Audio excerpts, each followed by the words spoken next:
Welcome to the AWG Knowledge Center.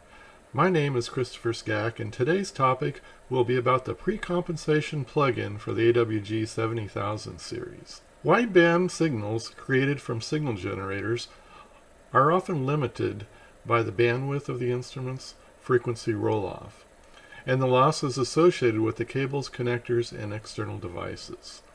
This means that the influence of the generator's hardware and the connecting components create losses on the signals that can distort the signals and impact the ability to test the device under test appropriately.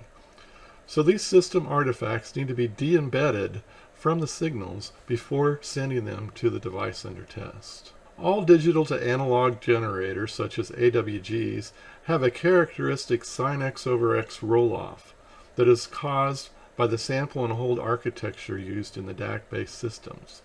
This sin x over x roll-off can be easily compensated for in order to achieve the true hardware bandwidth of the generators. As we can see in the slide, the effect of just compensation of the sin x over x roll-off, but there is still the hardware bandwidth that reduces the output of the signal down to 6 dB at 20 gigahertz. So even though the hardware bandwidth is specified at 13 to 15 gigahertz, it is possible to output signals up to the frequency max specification that is determined by the maximum sample rate of the instrument. So not only would you want to compensate for the sin x over x roll-off, but ideally you would want to compensate or flatten the response all the way out to the frequency max to enable you to do this full frequency response of the instrument. Also, during this flattening, you would like to maintain the phase relationship of the signal being generated. Considering the AWG has its own bandwidth and frequency response, you also need to consider the effects of the whole network that you want to send the signal through. All cables and connectors will have their own losses and reflections associated with them, not to mention if other devices such as filters, amplifiers, delay lines are in the signal path, they also need to be characterized so that they can be compensated for. So the first challenge is to characterize the test setup, which includes the generator, the connectors, the cables, and any external devices used. To create this pre-compensated waveform and effectively de-embed the system components, the signal path needs to be evaluated by measuring the amplitude and phase of the signal at the device under test to determine what the losses are, and then create a correction file and apply it to the test waveform, thus de-embedding these losses in the system, effectively creating the cleanest signal possible at the device under test. In order to characterize the system, a known stimulus signal, golden signal, is created as part of the precompensation process. This will be passed through the complete system, including the signal path network, which needs to be de-embedded. This wideband multitone signal is created and generated out of the AWG and fed through the signal path to an oscilloscope or real-time spectrum analyzer, which replaces the device under test in this case. The resulting signal is analyzed and the magnitude and phase characteristics of the system are obtained. An inverse filter is then created and saved as a correction file. For this compensation, having higher resolution DACs, such as the 10-bit DAC used in the AWG70000 series, enables the ability to compensate for higher loss signals that may be part of the system being tested. It is also required that wide bandwidth, low noise oscilloscopes or real-time spectrum analyzers be used to capture these signals correctly without adding additional losses that would reduce effectiveness of the compensation process. The Precompensation plugin for the AWG70000 series, or Source Express, which is a PC platform that simulates the AWG, offers several types of compensation methods depending on the application and if the AWG is a dual or single channel instrument. With dual-channel AWGs, the user can select from RF, IF, IQ with modulator or direct IQ settings. Single-channel instruments only allow RF or IF compensation. But in the near future, you could also use single-channel instruments that are synchronized together to create multi-channel signals similar to having dual-channel instruments. The RF may be used as a high-frequency coefficients or for single output from the AWG to the device under test. RF in this case could also mean high-frequency NRZ type waveforms too. In the example shown, the signal is being output from the channel 1 of the AWG and input to the channel 1 of the connected oscilloscope through the system cable devices that will be used in the final testing. Here we can see the definitions of the menus available. The sample rate is basically just an indicator of what the sample rate is when you started this process. It is important, though, that the sample rate that you use during the compensation is the same sample rate used for your outputted signal. Precomp also allows you to compensate for the second Nyquist zone of the DAC sample rate if so desired. This is generally used if you are trying to use the image as the output signal, effectively upconverting the carrier to the frequency band of the second Nyquist zone. In most cases, an external high-pass filter would be used during the compensation process to remove the first Nyquist zone from the output signal. Generally, most people just use the Nyquist zone 1 for their compensation. Defining the start and stop frequency determines what tones will be generated to effectively compensate for the frequency band of interest. Frequency resolution will determine how fine the slices of analysis will be, and will use more memory the finer the slices are. Number of averages enables averaging the results to remove excessive noise from the calculations. Usually 3 to 5 averages is sufficient. Scope trigger allows you to enable an external trigger to help with the scope's capability to trigger on low signals correctly. This selection is only available once you have connected to the scope. Here we can see the setup for an IF type signal that would be used with an upconverter and mixer. The IF coefficients are for a single IF signal from the AWG to the device under test. For IF type coefficients, you can connect to either an oscilloscope or a real-time signal analyzer, since it's just a single channel capture. In the example shown, the IF signal is being output from channel 1 of the AWG through an external mixer that the customer would provide, that is mixed with, in this case, just a 1 gigahertz local oscillator and input to channel 1 of the connected oscilloscope or RSA. Basically, the same definitions apply to the IF that also apply to the RF settings. The only exception is where you put in the sideband frequency. Local oscillator frequency selection have been added to enable the mixer selections. The IQ with modulator coefficients are individual I and Q signals from the AWG and modulated with a carrier frequency to provide a single RF signal to the device under test. The IQ with modulator selection is only available if the active generator has individual channels available for the I and Q signals. In the example shown, the I and Q signals are being output from the channel 1 and 2 of the AWG through an external modulator that is modulated with a 1 gigahertz carrier frequency and input to channel 1 of the connected oscilloscope. Again, most of the same settings are similar, except here we also have the specifics for the modulator itself, and the modulator would be an external device that the customer would provide. The direct IQ coefficients are individual IQ signals from the AWG and connected directly to the device under test without a modulator involved. For direct IQ coefficients, you must connect both channels to an oscilloscope to capture the waveform, since 2 channels are required, So in this case, an RSA cannot be used for this compensation. In this example, shown, the I and Q signals are being output from channel 1 and channel 2 of the AWG and input to channel 1 and channel 2 of the connected oscilloscope. Again, these configurations can change depending on what channels you want to use on the scope. And again, we have the trigger capability if you have low signals that you want to use an external trigger for. As you can see, the IQ Direct, you have the same options, except now we've added options for bandwidth and offset components required for the IQ characteristics. The instrument performing the acquisition of the signal should have a bandwidth higher than the band of interest. The measuring capturing instrument should not add any of its own artifacts or distort the signal, which would be characterized. Thus, a near ideal capturing instrument would be required.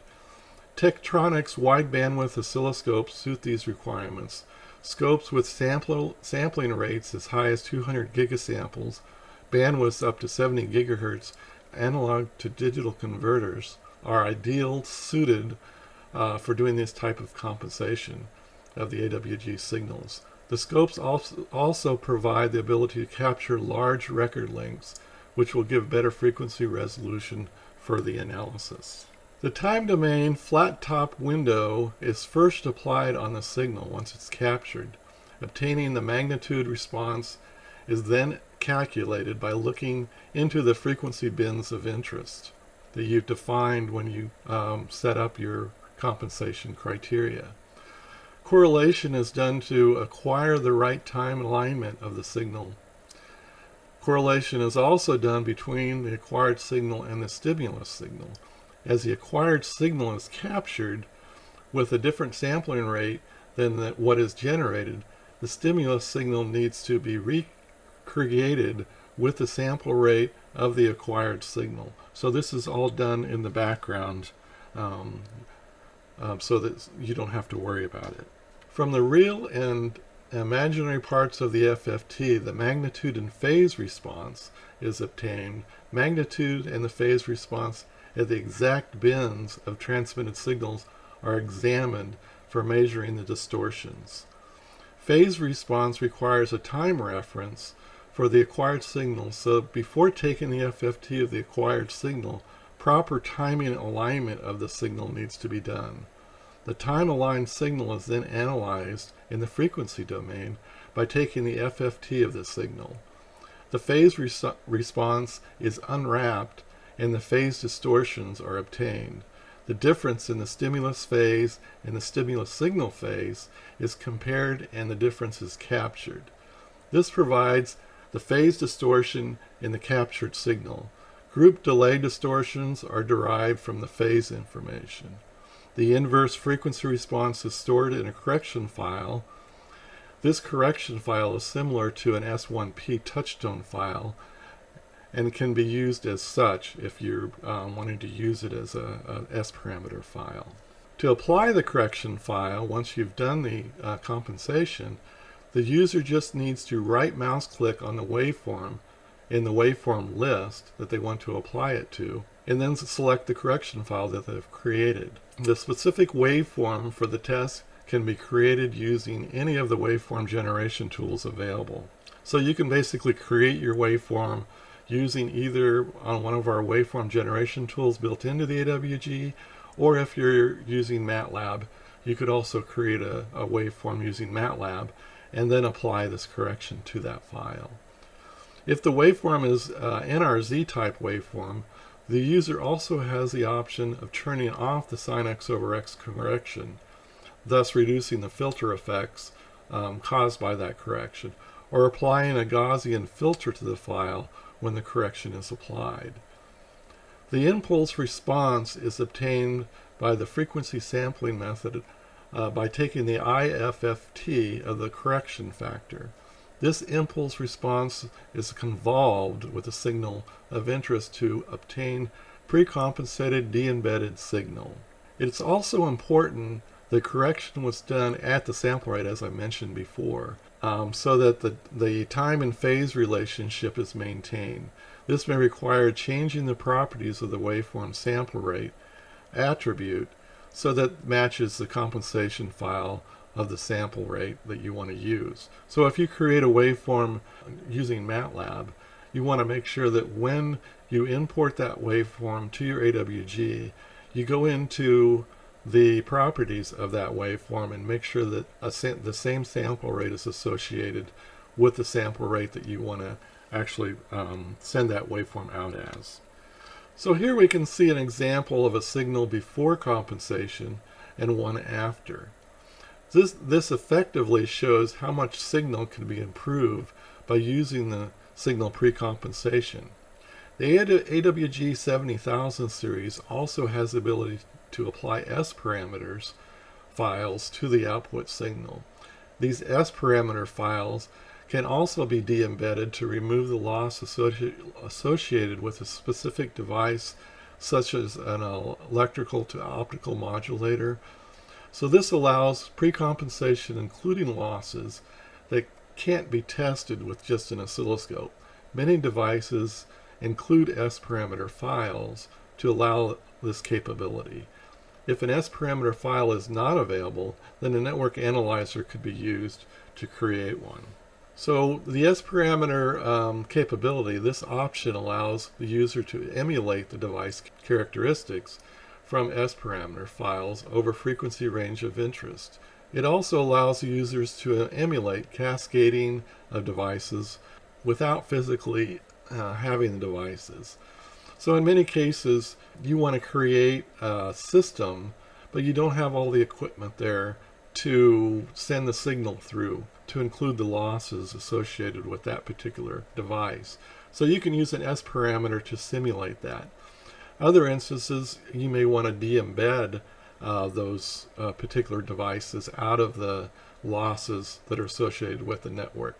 So this capability gives you the ability to either de-embed it or not de-embed it and use it as a simulation of what that particular device will do to the network of the system. This S parameter provides the magnitude and phase response of a set of frequency values of different combinations of the input-output of the device.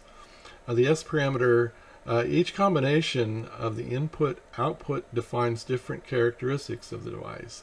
These magnitude and phase responses are used to create a filter using an IFFT. IFFT requires that all of the frequencies be equally spaced, and we need to have values from 0 Hertz to the Nyquist sampling rate divided by 2. If the S parameter file does not have this information on the 0 Hertz or does not have the values up to the Nyquist, a constant interpolation closest value is chosen. Many devices include S parameters, as I mentioned before, files to allow this capability. If an S parameter file is not available, then again, you could use a network analyzer, or in some cases people use TDR methods in order to create S parameter files. The S parameter selection can be found under the Modify Waveform selection when right-clicking on a waveform in the waveform list, but it is only viewable if the S parameter option has been licensed. So the conclusion here is that in order to create signals to test your devices under test correctly, in many cases it requires that you de-embed some of the losses associated with the actual generation equipment and also the cables and connectors and devices that are associated with the network through the where the signal will pass through. So this is a very effective tool that we provide in order to give you a simple way of doing these compensations without having to write MATLAB code on your own to do this. It's very important to be able to have this capability, and we've tried to provide the easiest method in order to give you this capability. So you can go to our Tektronix.com website and download the Precomp plugin, and you can use it in your AWG, or if you're using Source Express on a PC, you can also load it on your PC.